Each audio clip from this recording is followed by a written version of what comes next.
நீங்கள் கொண்டு செல்கிற பணியில நீங்க ஈடுபடுத்திக் கொள்ள வேண்டும். அரசு பள்ளிகள் சார்ந்து ஏதாச்சும் சின்ன சின்ன பிரச்சனைகள் வருகிறது என்று சொன்னால் அது வெறும்னா அறிவுரை மட்டும் சொன்னால் பத்தாது. அறிவுரையும் தேவைதான், அவர்களுக்கு தேவையான கவுன்சிலிங் தேவைதான்.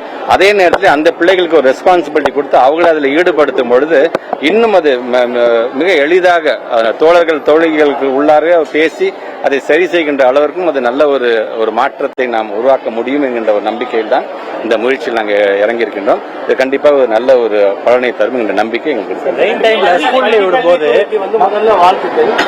இது எந்த மாதிரி மாணவர்கள் மத்தியில் அரசியல் புரிதல் நீங்க வந்து இந்த மகிழ் முற்றத்தில் நாட் ஒன்லி இந்த ஹவுஸ் கேப்டன்ஸ்க்காக மட்டுமல்ல, ஒரு மாதிரி சட்டமன்றம் என்றால் என்ன, ஒரு மாதிரி நாடாளுமன்றம் என்றால் என்ன, ஒரு பள்ளிக்கூடத்தில் இப்போ ஒரு தண்ணி சார்ந்து தண்ணி கீழே கொட்டுது, பைப்பை ப்ராப்பரா மூடலை அப்படின்னு சொன்னாங்கன்னா அந்த பிள்ளைகள் ஒரு அமைச்சர் மாதிரி.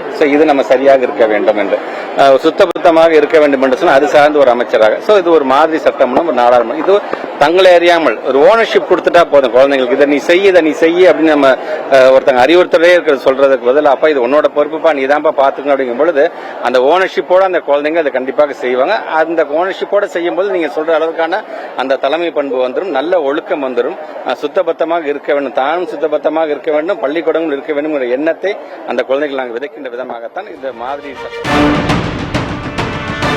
உலக நாட்டு நடப்பை புரிந்து கொள்வதற்கான ஒரு நல்ல ஒரு வாய்ப்பாக அமையும் என்கின்ற ஒரு நம்பிக்கை.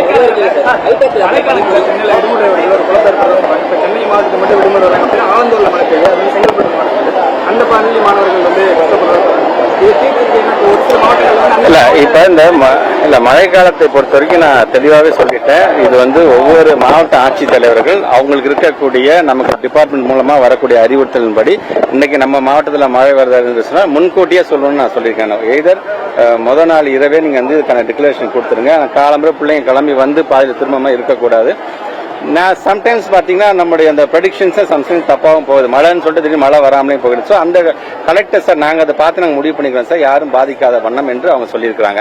அதே நேரத்தில் ஒரே மாவட்டத்தில் ஒரு பகுதியில் மழை பெய்யுது, ஒரு பகுதியில் மழை பெய்யல போது கலெக்டர்ஸ் என்ன சொல்றாங்கன்னா இது டிஸ்கிரிப்ஷன் ஆஃப் ஹெட் மாஸ்டர்ஸ், அங்க இருக்கவங்க ஹெட் மாஸ்டர்ஸ் ஹெட் மினிஸ்டர்ஸ் அவங்களே அதை முடிவு செய்து கொள்ளலாம் என்கின்ற விதத்தில் அதையும் அவர்கள் அறிவித்திருக்காங்க. அந்த குழப்பங்கள் அது வர வேண்டாம்.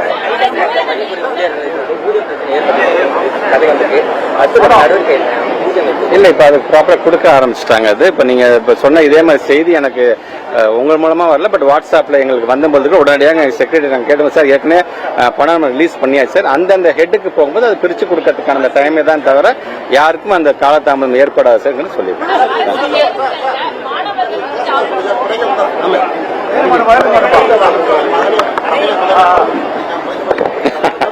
சரி, அதுக்கு ஒட்டுமொத்தமா இன்னைக்கு நான் ஒரு விளக்கத்தை நான் சொல்லிடுறேன். என்னோட இரண்டாவது மகர் தமிழ் தான் பாடம் எடுத்து படிச்சுட்டு இருக்கிறாரு.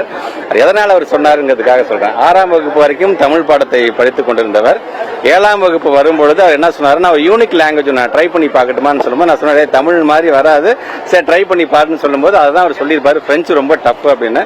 இப்போ 8ஆவதுல திருப்பி அவர் தமிழ் லாங்குவேஜ் அவங்க வந்துட்டாங்க. அவங்களோட தமிழ் டீச்சர் பேர் கூட சத்யா மேடம் தான். ஆனா எதனால சொன்னாருன்னு தெரியல. கேட்டபோது திடீர்னு மைக் நீட்டு கேட்கணும் என்ன சொல்லுன்னு தெரியல, அதனால தான் அப்படி சொல்லிட்டேன்னு கூட சொன்னாரு. கவலைப்பட வேண்டாம், பள்ளி கல்வித்துறை அமைச்சர் தமிழ் பாடத்தை தான் அவர் படித்துக் கொண்டிருக்கின்றார். புதிய கல்விக் கொள்கை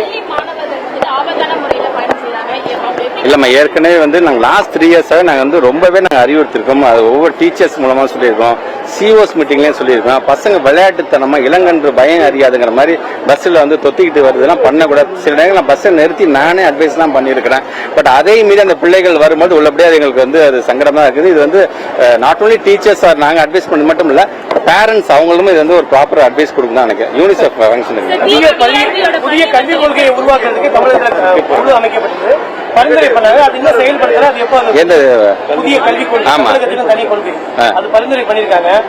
எஸ்சிபி நாங்க என்ன ஒட்டுமொத்தமா கருத்து வாங்கி இருக்கிறோமோ அது சார்ந்து நாங்க இன்னைக்கு பள்ளிக்கூடம் போயிட்டு இருக்கு. அது வரக்கூடாதுன்றதுக்காக தான் NEP அவங்க திணிக்கப்பாங்க. அதை நாங்க ஒத்துக்காம இருக்கோம். சரி, நாங்க ஒத்துக்காம நாங்க எதை நாங்க ஃபாலோ பண்றோமோ அதை நீங்க எடுத்துக்கலாம். அது கோர்ட்டு இது இருக்குமா தான் வெயிட்டிங் பார்த்து வந்துச்சு. எங்களுக்கு ஒரு பெரிய ரிலீஃப் வரும்.